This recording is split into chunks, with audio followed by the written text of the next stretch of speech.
आज सकाळी 7:30 वाजण्याच्या सुमारास पोलीस स्टेशन येरवडा हद्दीतील शास्त्रीनगर चौक या ठिकाणी एक तरुण आपल्या चारचाकी गाडीतून येऊन उजव्या बाजूचा दरवाजा उघडून त्यातून उतरून लघुशंका करताना आढळून आलेला आहे। त्याचप्रमाणे काही अश्लील शब्द आणि अश्लाघ्य वर्तन करताना आढळून आलेला आहे। सदरची क्लिप आहे ती प्रसार माध्यमांवर व्हायरल झाल्यानंतर पोलिसांना त्याबाबतची माहिती समजलेली आहे। सीसीटीव्ही फुटेजच्या आधारे आपण संबंधितचे नाव निष्पन्न केलेले आहे आणि त्या अनुषंगानं पोलीस स्टेशन येरवडा या ठिकाणी गुन्हा दाखल करण्याची प्रक्रिया चालू आहे। काय नाव आहे, हे गाडी कोणाची होती, काय समजलं? त्याबाबतची माहिती आम्हाला मिळालेली आहे संपूर्ण, परंतु आरोपी पकडण्यामध्ये अडथळा येऊ शकते त्यामुळे मी आता त्यांची नावं आहेत ती डिस्क्लोज करत नाही आहे। जी कारवाई आपली पूर्ण होईल आणि आरोपी ताब्यात मिळाल्यानंतर आपण त्यांची नावं आपल्याला सांगू। आमचे प्रयत्न चालू आहेत। ही गाडी वाघोलीच्या दिशेने गेल्याचं प्रत्यक्षदर्शीचं म्हणणं आहे, तर आपण कुठे कुठे यांचा शोध घेतो? आपण त्याचे राहते घरं आहेत, त्याचे काही नातेवाईक आहेत, त्याचप्रमाणे पुण्याच्या बाहेर काही त्याचे मित्रमंडळी आहेत, त्यांच्याकडे आपण त्यांचा शोध घेत आहोत। ही मुलं पुण्यातल्या शुक्रवार पेठेमध्ये राहणारी आहेत अशी माहिती आहे। त्यांच्या आई वडिलांशी काही संपर्क झालाय?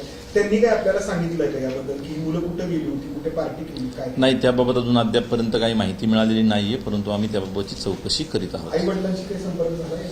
हो, आपण त्यांच्या संपर्कात आलेला आहे आणि त्यांना ताब्यात घेण्याकरता आपल्या टीमही रवाना झालेली आहे। ही मुलं कॉलेजमध्ये शिकणारी आहेत की जॉब करणारी आहेत? नाही, अजून त्याबाबतची डिटेल्स माझ्याकडे आलेली नाहीयेत। त्यांना ताब्यात घेतल्यानंतरच आपल्याला त्याची डिटेल्स मिळतील।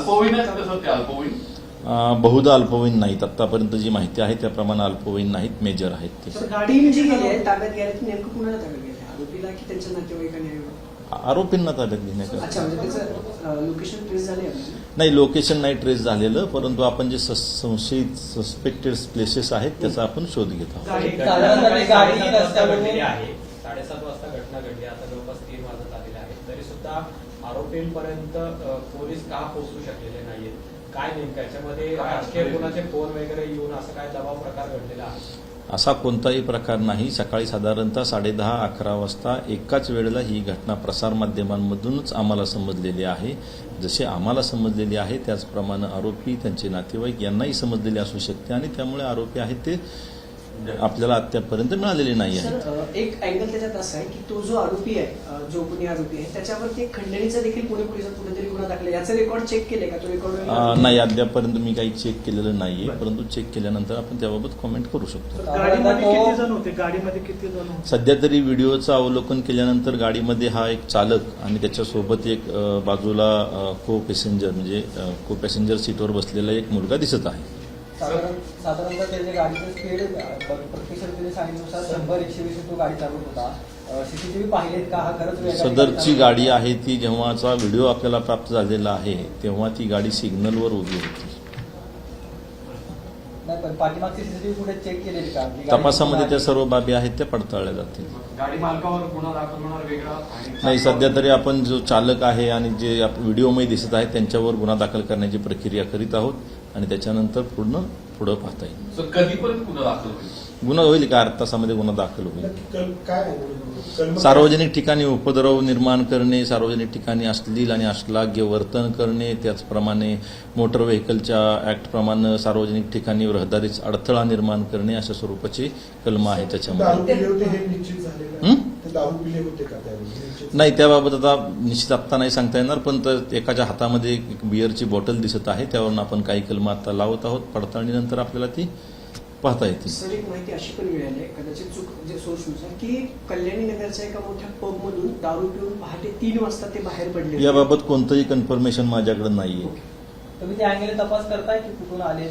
नाही, सध्या पहिल्यांदा माझं आरोपी ताब्यात घेणं याच्यावर कॉन्सन्ट्रेट केलेलं आहे, त्याच्यानंतर बाकी सर्वच बाबींचा तपास आहे तो होणार आहे। गाडी रिकव्हर झाली? अद्याप नाही, गाडी पण नाही अद्याप। पण त्यांचं आपल्याला त्यांचे नातेवाईक, त्याची ओळख पटली, त्याचं घर आणि संबंधिताची ओळख पटलेली आहे। संबंधितांच्या पाठीमागे माझे पोलीस तपास पथक आहेत आणि लवकरच आपण त्यांना ताब्यात घेऊ। चौकशी झाली? आय थिंक वडिलांचा सॉरी आई वडिलांची चौकशी झाली आहे का? त्यांनी नेमकं काय त्यांना आपण आणलं नाही अद्याप। ठीक आहे, आरोपी बाबत विचारा। आरोपीच्या आई वडिलांना म्हणजे आता या विषयावर मला नाही बोलता येणार काय। सीसीटीव्ही आपण कुठपर्यंत ट्रेस झालाय, म्हणजे इथनं आता आपण वाघोलीच्या दिशेनं जातो. वाघोलीच्या दिशेनं तो सकाळी गेलेला होता, त्याच्यानंतर तो परत माघारी आलेला आहे. इथपर्यंत आम्ही ट्रेस केलेला आहे. तर त्या पुढचं जर मी सांगितलं तर मला आरोपी शोधण्यामध्ये अडचण येईल. काढा या. हे असं पुण्यामध्ये मद्यधुंद तरुणानं ज्या पद्धतीने अश्लील चाळे केले ते सगळी घटना कॅमेऱ्यामध्ये कैद झालेली होती. आरोपीचं नाव कळालेलं आहे, पण अटकेत अडचणी येऊ नयेत म्हणून त्याचं नाव गुप्त ठेवण्यात आलंय, अशी माहिती पोलीस उपायुक्तांनी दिली आहे. आरोपीचे नातेवाईक, कुटुंबीय यांच्यासोबत सुद्धा संपर्क साधण्याचा प्रयत्न केला जातोय आणि लवकरच अगदी काही वेळामध्ये या प्रकरणाच्या संदर्भात गुन्हा सुद्धा दाखल होणार आहे.